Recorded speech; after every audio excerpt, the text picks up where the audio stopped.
Hey everybody, welcome to the New Deal, New Minute. Thanks for stopping in. It's been a while since I've been able to do an episode, so I appreciate you coming back. If you are listening only, I will do my absolute best to describe anything that I'm showing the viewers here on the video so that you get the semi-full experience. You can find The New Deal on Facebook, Twitter, Instagram. You can go to thenewdeal.com and check out the blog there. So, today we're going to talk about money, not how do I earn money, or how do I save it, or how do I get a lot of it, or how do I make it rain? We're not going to talk about money in that way. We're going to be talking about money as a concept. And we're going to explore, to an extent, the systems in which we use money in and how we should think about those systems as we move forward. So let's get to money.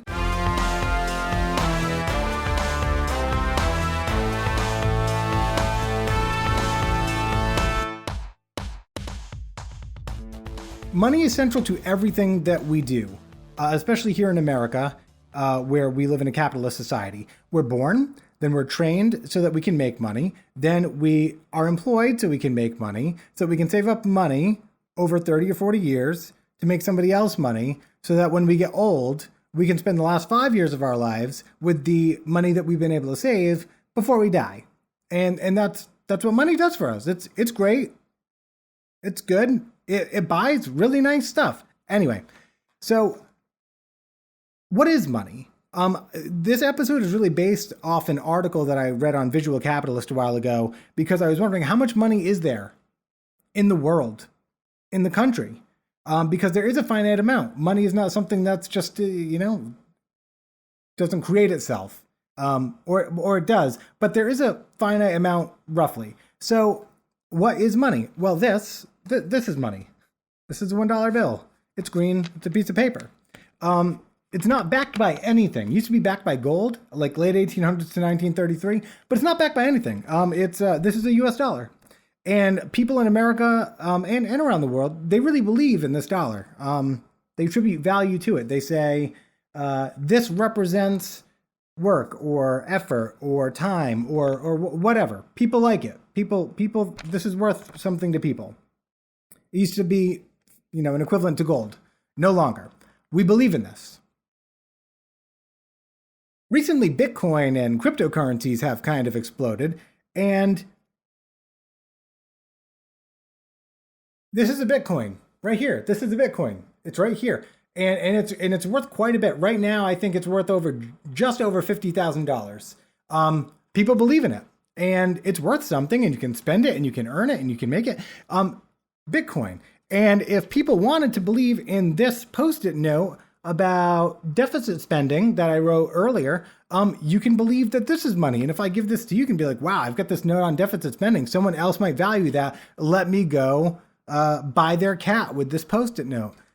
Money is imaginary. For all intents and purposes, money is imaginary and is a construct created by us. We created money, and because we created money, we created the system in which money is used. So we've got capitalism. There are different types of economies and ways to spend and earn money. But we are essentially, the creators of all these systems, which means that we have a level of control over all these systems, and that on some level, we all universally agree that this is the best system, or else why would we be using it? Or maybe it's the most convenient. So we'll get into that. So what I want to do is I want to kind of share my screen, and I want to go through this Visual Capitalist article because I thought it was fascinating, absolutely fascinating. So let me just switch over my screen and we'll check out this Visual Capitalist article. The link will be in the description, whether you're on YouTube or just listening. Okay, I'm here. This is the article. You can't see me, but I'm right here. So anyway, this is the Visual Capitalist article I was talking about. All of the world's money and markets in one visualization. I'm a visual person, right? So let's use this. Got to get above my logo there. Didn't think about that. Okay, so we have silver. Silver's worth $43.9 billion, roughly. We've got cryptocurrencies worth, actually probably today, a little bit more than $244 billion. Bitcoin is 2/3 of that. Here's military spending in the world, not just the US, Although in this chart here, you can see the US makes up a large chunk of the world's military spending. We'll go by, we'll bypass US budget deficit here. Coins and banknotes, tangible currency, what many people around the world think of as money, is worth about $6.6 trillion. We'll skip the balance sheet. Billionaires. Billionaires, there's 2,095 at the writing of this article, and they're worth about $8 trillion. Keep that number in mind, $8 trillion. The world's gold is worth about 10.9 trillion. And here are our Fortune 500 companies. I did the math on this, and the Fortune 500 companies, all these blocks, each block represents $1 billion. The Fortune 500 companies are worth about 36 trillion or somewhere in there. $16 trillion. So this represents 16. Remember the billionaires I talked about earlier, they're worth 8 trillion in wealth. So those 2,000 people around the world make up half of Fortune 500 companies. So keep that in mind for perspective. Here we have the stock exchanges. These are all the world stock exchanges, totaling about 89.5 trillion, with New York Stock Exchange and NASDAQ being a very large portion of that. Here we have narrow money. Narrow money is like tangible money. It's easily accessible money. So it's coins and banknotes, but it's also what's in your checking account and your savings account and things like that. Broad money would include the savings account. So we get $95.7 trillion in narrow money. Global debt, lots of debt. Don't need to go over debt. We all know we're in debt. Here's real estate. Real estate's worth $280.6 trillion. And then we have global wealth. According to Credit Suisse, I believe, all global wealth tallies $366.6 trillion. So that's everything that we just talked about rolled into one. Then we have this concept called derivatives, which I'm not good at math, but here are derivatives. The gross market value of derivatives are $11.6 trillion. Then you've got the notional value, and way down here, you've got the high-end estimate of that notional value. These have something to do with trading. It's a contract between two or more parties that derives its value from the performance of an underlying asset, index, or entity. Because of this, the value can be variable. It's a variable amount. On the low end, this investment, these contracts, are worth $558.5 trillion on its own. This is not in addition to what we talked about above, on its own. At the high end, we could be talking $1 quadrillion. $1 quadrillion in derivatives alone in the world, which would put us, if we scroll back up, we are looking at 1 quadrillion plus $360.6 trillion gives us basically our idea of global wealth. Let's go over some of these numbers. Okay, so we talked about our billionaires. The 2,000 billionaires worth about $16 trillion. The world's 2,000 billionaires are equal to about half the total value of all Fortune 500 companies, all 500 of them. Global tangible money, once again, 36 trillion right in there. If we look at these numbers, 36 trillion is about half the world's tangible wealth. If we look at that number, that means that 0.0000026% of the population is responsible for about half of that wealth. Half. So a fraction of a fraction of a fraction of a percentage of people own half the money in the world. Tangible money, anyway. Now, because of possible math, as we just talked about, there could be well over $1 quadrillion. Well over $1 quadrillion. But for all intents and purposes, a very small amount of people own a very large amount of the global wealth, not just the United States, global wealth. Money in the systems we use in are created by humans. And that means that we're essentially in control of all of those areas. We created everything that you just saw on that screen, and then we attributed value to it. Right now, we've collectively agreed that rich people deserve to be rich and poor people deserve to be poor because the rules of our monetary system kind of make for or enable those types of situations. We've agreed on some level that we're not terribly interested as a society in helping people toward the bottom, because if we were, our monetary systems would reflect that in the rules of the system, so to speak. We operate in a capitalist society in America with a free market where if you end up poor, at least by the system, it's your fault. You're not doing enough, in a capitalist system. Just a quick fact. According to Pew Research, just over 50% of all Americans work and earn near the minimum wage. So we're talking about between $30,000 and $40,000 a year, and $40,000 a year is the average salary for an American. So our system, especially in America, capitalism plus, this thing, the US dollar, we've basically decided that $40,000 a year should be more than enough for someone to live on comfortably, right? Because that's the average, and that's the system, and that's the situation the system has created. And that's what we subscribe to. I think most of us would say, well, we should probably be aiming for more than $40,000. And that's also because it's necessary. It's not easy to live comfortably on $40,000 almost anywhere in this country. Something to think about. So our systems of currency, they don't give us an excuse to perpetuate poverty or inequity. It doesn't lock us in to having to put up with massive wage disparity, because we create these systems. These systems are flexible. These systems can be amended. These systems can be created anew. In 2008, cryptocurrency was created out of thin air.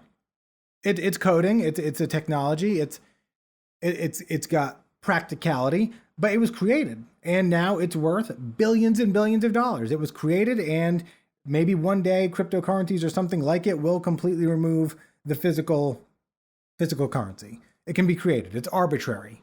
It's a belief system. It's like religion. It's only worth what we believe.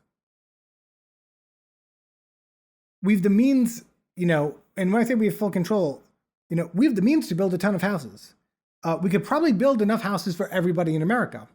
We have the materials to do it.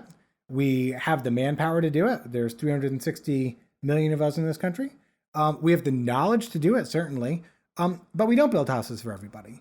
We're the wealthiest nation on earth, but we can't get all kids in our country quality books. We could give them quality books. We can make them. We can probably even afford them with the money that we have right now. But we don't give all kids quality books for whatever reason. We choose not to. We can probably give everybody affordable or free healthcare with the money we have. America owns 30% of the world's wealth. 30%. America is 1/3 of the total wealth. So we could probably do all of these things quite easily. So anyway, these are societal decisions. We're all responsible for the outcome of these decisions. Democracy is an infant as a social construct. Capitalism is likely a phase. Nothing as we know it now is permanent. So I think it's really important that we start treating these concepts as guides rather than gospel. And I think if we do that, we could make the world a better place. We like to, because the system is so all-consuming, it's used as an excuse or as a limitation for us not to be able to do things. Let's take COVID spending. Right now there's a debate as to how much money should be spent in the COVID relief bill. And the number $2 trillion has been thrown out. As you saw demonstrated in this Virtual Capitalist article, $2 trillion is a drop in the bucket for global wealth. It's a drop in the bucket. The world's billionaires are worth 4 times that, and that's just 2,000 people. So we can afford it. But there's this $2 trillion is too much money. We shouldn't be allowing the government to spend $2 trillion on us, the American people who need that money. It's arbitrary and it doesn't match up. We're okay with, a few people owning over half the world's wealth, but when it comes to $2 trillion for 300 million people, it's problematic. The system becomes, and this has to do with politics too, but the system becomes a limitation. This imaginary system created by people becomes a mechanism to disenfranchise other people. It's okay for some people to have a lot of money, but 360 million people, no, they can't have the money. It's okay if you earn a bunch of money, even if you don't really, it's just kind of accumulated, you're lucky. But it's equally okay for someone to be starving on the streets in the world's richest nation. The concept becomes an excuse. And Americans especially use it as an excuse. And for some reason, a lot of Americans take the side of the wealthy people over us and them, more than likely, because the wealthy people are such a small percentage. I would be surprised if anyone in that percentage is watching this video. If you are, hi, help change the world, please. Thank you. Appreciate it. These systems can be changed. These systems are not religion. They're belief systems, but they're not set in stone. We decide these systems and how they work and how they function and how they affect people. We have made choices. And part of the choice we've made with money is that we are perfectly okay with some people having it and being okay with it being the deciding factor in people's well-being. And if they can't get money, they don't deserve to live well. Money is that important in America. If you don't have it, you are not valued. Human life, in a lot of ways, I guess, is congruent with how much money you make. And if you don't make a lot of money, then the value of your life, apparently, isn't worth much. I disagree with that. Money is a means for trade. That's it, really. We ascribe too much to it, I think. So you get the concept. My main point is that these systems that we attribute so much value to, we put so much energy into, that we let dictate our lives. Like I said, we work for this. We work for 30, 40 years for this, just to earn the money so that we can retire for 5 years. That's all because of money. It doesn't have to be that way.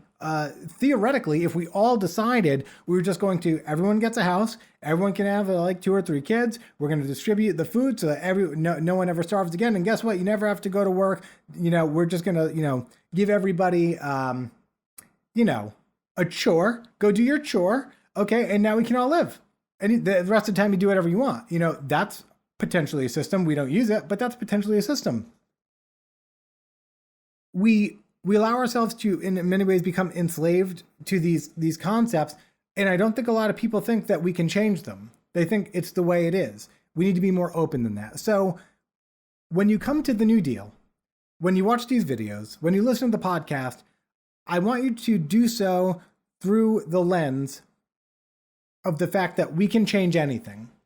We can change money. We can we can change our politics. We can change our ideology. We can change the boundaries of states and countries. Everything most of what we have in this world is arbitrarily decided by some people at some point in history, and we can make it all better if it serves us. And that's where I'm coming from.